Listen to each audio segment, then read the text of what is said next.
अस्सलाम वालेकुम। आज की जो वीडियो है ना, इसमें हमने देखना है कि हम लोग इसमें आपने कैश का वोचर किस तरीके से डालना है और बैंक का वोचर किस तरीके से डालना है। हम कोशिश करेंगे कि एक ही वीडियो में दोनों चीज़ों को चेक कर सकें। ठीक है जी, चलिए शुरू करते हैं।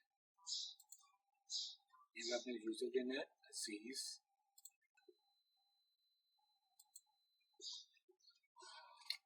पासवर्ड सिटीजन है,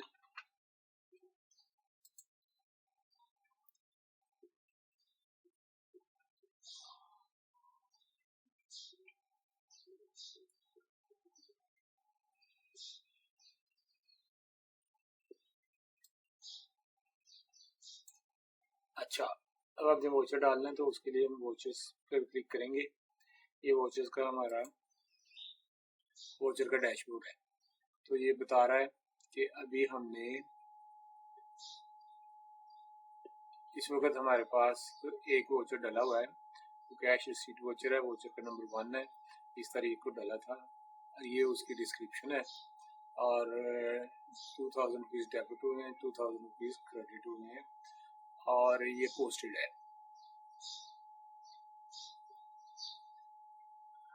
हमें नया वोचर डालना है, उसका तरीका क्या है। नया वोचर डालने के लिए आप इस डैशबोर्ड में कैश एंड बैंक वोचर के ऊपर क्लिक करेंगे। ये कैश एंड बैंक के ऊपर हमने क्लिक कर दिया। अब इसमें ये है कि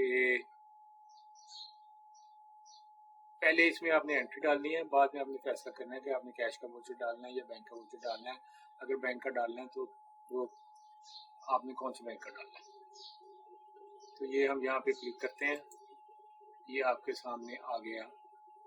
आपके अकाउंट जो खुले हुए हैं, अभी तक सिर्फ इसमें एक ही अकाउंट खुला हुआ है, तो ये अजीज़ का अकाउंट मैंने खोल दिया। आगे मैंने इसकी डिस्क्रिप्शन लिख देनी है, पेमेंट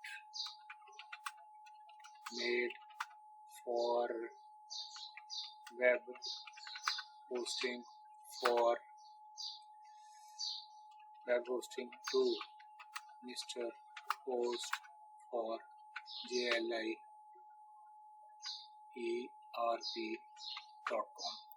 ठीक है, आगे इसके बाद आपने अमाउंट लिख देनी है, जितनी भी अमाउंट है। ठीक हो गया, और उसके बाद फिर आपने ऐड का बटन दबा देना है। तो ये आपकी वोचर की एक एंट्री हो गई है। मज़ीद एंट्रियाँ करनी है तो आप मज़ीद एंट्रीज भी कर सकते हैं। मैं यहाँ पे मज़ीद एंट्री करता हूँ, यहाँ से फिर क्लिक करता हूँ, अजीज़ ही आ चुके, तो यहाँ पे मैं कहता हूँ पेमेंट मेड फॉर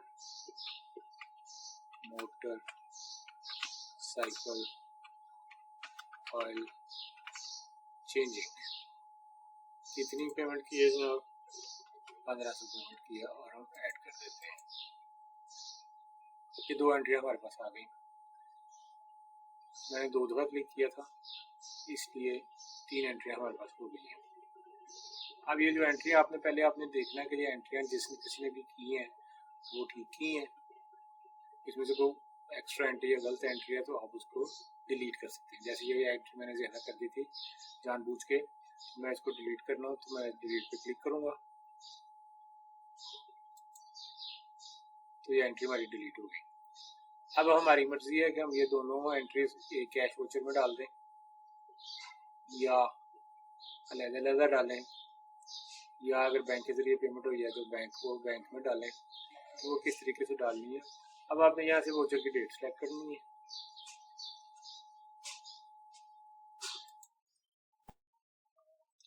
अच्छा, यहाँ से हमने डेट सेलेक्ट करनी है, इस डेट का हमने वोचर डालना है। 27 तारीख का अपने फर्स्ट में वोचर डाल दें। वोचर की नरेशन अगर आपने ऊपर सेलेक्टेड है वही रखनी है, तो आप यहाँ पे कुछ नहीं लिखेंगे। कौन कौन सी आपने एंट्रीज उस वोचर में आप ऐड करना चाहते हैं उनको आप चेक करेंगे। जैसे मैंने इसको चेक कर दिया, एक एंट्री हमने डालनी है और फिर यहाँ से हम बताएंगे अगर बैंक वोचर है तो बैंक वोचर की इंफॉर्मेशन देंगे, क्योंकि हम पहले हम कैश पेमेंट वोचर डाल रहे हैं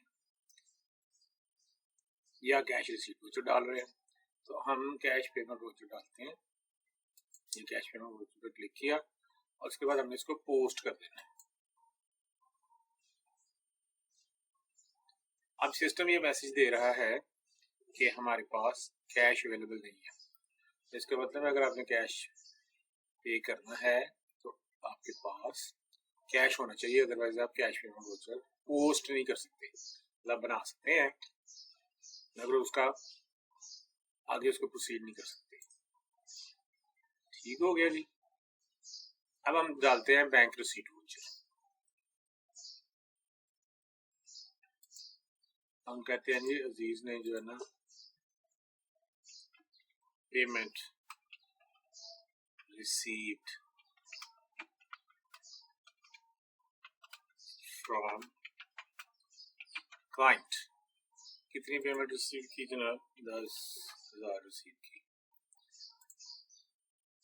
ऐड कर दिया।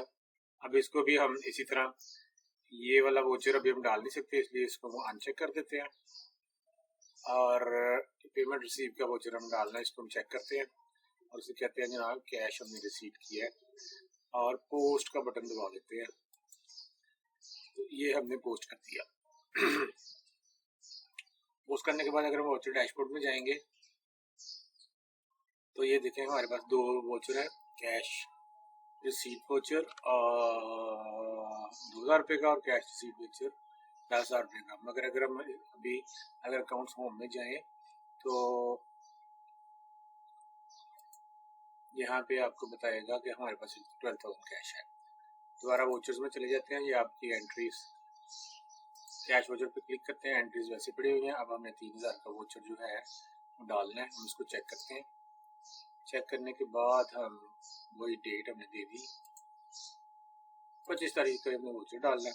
यहाँ से हम कहते हैं CPV और पोस्ट का बटन दबा देते हैं। तो आपकी वो यहाँ से 10,000 वाली एंट्री जो है ना वो खत्म हो गई। इसका मतलब आपका वोचर डाल गया। वोचर डैशबोर्ड में जाके देखेंगे तो ये आपके 3 वोचर्स हो गए हैं। अगर आप अकाउंट्स पे जाएं तो यहाँ पे आपका 3,000 निकल गया और पीछे आपका 9,000 पे रह गया। ठीक है, ये आपकी कैश की एंट्री है। और मैं इस वीडियो को हम इधर ही ख़त्म करते हैं और नेक्स्ट वीडियो में हम बनाते हैं कि बैंक की वोचर एंट्री आपने किस तरीके से डाली।